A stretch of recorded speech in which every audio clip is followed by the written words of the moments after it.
मोदी जी आ रहे विकास कर रहे, तो इन 4-5 गांवों में पुलिस लगा के लोगों को डरा क्यों रहे भाई? डरा रहे नहीं डरा रहे? मैं मेरे बाहर कार्यक्रम में बिजी था और मैं पारिवारिक कारणों से बिजी था। मैं 4 दिन से कह रहा हूँ भाई सोशल मीडिया पे कोई लिख ही नहीं रहे, तो वो कह रहे लिखते ही पुलिस पकड़ रही।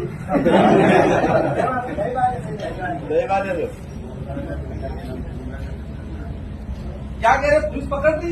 क्यों पकड़ रही? लोकतंत्र है भाई। मोदी जी अच्छा काम करेंगे कहेंगे, आप हम खुल के कहेंगे आप अच्छा काम कर रहे हो, लेकिन ये काम क्या कर रहे हो आप? ये आदिवासियों का गला बोल रहे हो। एनपीसीएल के अधिकारी प्रेस कॉन्फ्रेंस करेंगे, हमारे बाजार वाले भाई पास खुश हो रहे हैं, उनको लग रहा होगा आदिवासी विस्थापित होकर अपन रह गए। लेकिन एनपीसीएल के अधिकारी प्रेस कॉन्फ्रेंस करे और गवर्नमेंट की जो रिपोर्ट है कि रेडिएशन कितने किलोमीटर के अंदर प्रभावित करेगा, गवर्नमेंट रिपोर्ट कह रही है कि 30 से 40 किलोमीटर तक रेडिएशन फैलेगा। जो प्राकृतिक कुदरती जो तापमान है उसमें 2 डिग्री तापमान में वृद्धि होगी, ये गवर्नमेंट रिपोर्ट कह रही है। तो क्या 2 डिग्री होगी और 30-40 किलोमीटर में बांसवाड़ा शहर नहीं आ रहा है क्या? क्या यह प्रभाव नहीं होगा क्या? होगा।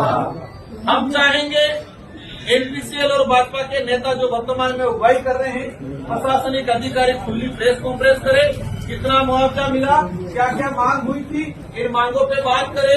और अभी कह रहे बहुत रोजगार मिलेगा, मान गए हम। क्या कह रहे?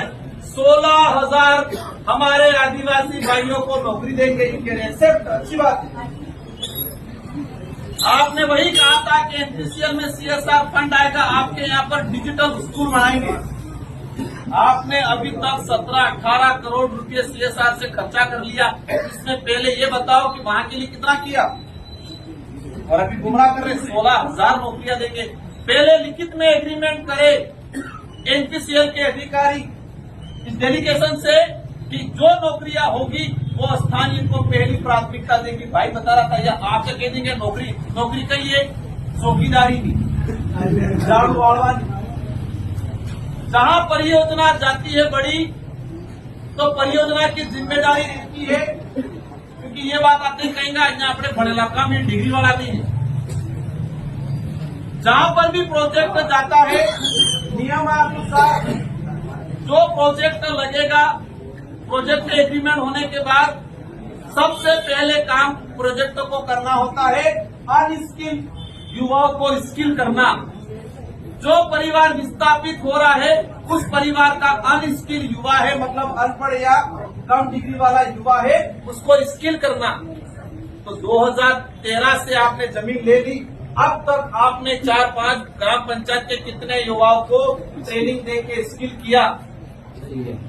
कितने लोगों को आईटीआई करवाई आपने? ये कंपनी का इसका फर्ज रहता है गाइडलाइन में, लेकिन नहीं करवाया आज तक। तो ये विभिन्न मांगे हैं, इन मांगों को लेके मेरी इच्छा थी कि मैं बाद में बोलूं, क्योंकि हो सकता है अगर आज सहमति जो मुद्दे हैं, ये महिलाएं जिनका मुकदमा लग जाए, जेल जाके आएगी, और आप कह रहे मोदी जी आ रहे आप स्वागत करो, जेल में रह के आए और कह रहे स्वागत करो, ऐसे स्वागत करेंगे? मकान नहीं बने इनके, मुआवजा नहीं मिला है, रोजगार के लिए कोई स्पष्ट गाइडलाइन नहीं दिए, कैसे करेंगे समझौता, कैसे करेंगे स्वागत? आप लट पे पुलिस की जब बात आती है, मैं कई बार कहता हूं, आपने बात कहता हूं कहता आजादी पे आपने आजाद नहीं किया, तो आजाद नहीं करके आजादी पहले हूं तो काला कानून नहीं कहता। क्या कहते? काला कानून। तो काला कानून किसको कहते थे? जो राजा कहे वो सैनिक और सेनापति माने, और वही यस यस यस मैन आगे होता है। तो तब राजा कहता था सेनापति को ये दिन नहीं रात है, तो सेनापति क्या कहता? यस सर, ये दिन नहीं रात है। फिर सेनापति कहता सेना को सावधान, ये दिन नहीं रात है, सारी सेना यस सर, ये दिन नहीं कोई आज भी चल रहा है। ऊपर वाला अधिकारी ने कह दिया कि तुम सारे थानेदारों की जिम्मेदारी है कि तुमको इनको रोकना है, तुम्हारी खेल नहीं। यस सर, जो करते थे इनका भी दोष नहीं है, फिर अच्छी पोस्टिंग नहीं मिलेगी। मैंने कहा है, जो अंग्रेजी शासन काल में भी उसी राजा को या उसी जागीरदार को जागीरी मिलती थी। क्या मिलता था? जागीरी। जागीर किसको मिलती थी? जो शानदार दलाली करता था। वही आज आजाद भारत में हो रहा है, वो हमारे लिए घातक है, क्योंकि पुलिस के अंदर भी अपने ही भाई है। वो भी इस देश का मूल नागरिक है, लेकिन व्यवस्था ऐसी बढ़ गई है, जो ईमानदार होगा, जो सच्चा होगा, सही को सही और गलत को गलत कहेगा, ऐसे अधिकारियों को का फोक्से में डाल के रखते नहीं रखते हैं। तो जो फोक्से में डाल पड़ा हुआ वो भी विचार करता है, यार मैं भी थोड़ी दलाली करूं, मैं भी यस सर करूं, मैं भी दिन को रात दे दूं। ये देश की व्यवस्था बनाई है, इसको हम सबको मिलकर उखाड़ना है। जो सही है, एक सामान्य कांस्टेबल है, उसके भी एक सामान्य पटवारी है, उसका भी हक बनता है। राजकुमार जी ये सही है, राजकुमार जी ना ये गलत है तो गलत है, होना चाहिए। तो ये देश इन लुटेरों से बचा पाएंगे, तो इस इलाके को लुटेरों से बचा पाएंगे। इसलिए तभी तेलंगाना तक मैं सुनता हूँ पुलिस वास करे। यस मैं नहीं। इसलिए हमें किसी को, हमारा दुश्मन वो सिस्टम है, जिस सिस्टम में आदिवासियों को इंसान नहीं मानते, आदिवासियों को अनपढ़ गवार मानते हैं और उस हिसाब से मुआवजा देते हैं, उस हिसाब से अत्याचार करते हैं, उस सिस्टम के खिलाफ है। बड़े सिस्टम में कांग्रेस होगी वो, भाजपा होगी भाजपा।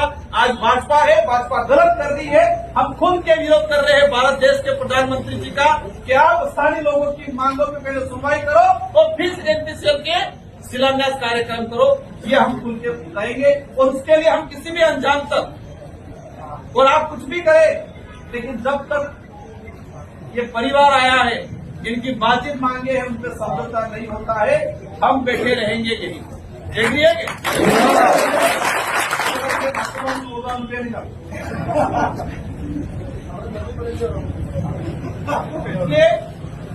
आराम से बैठना है।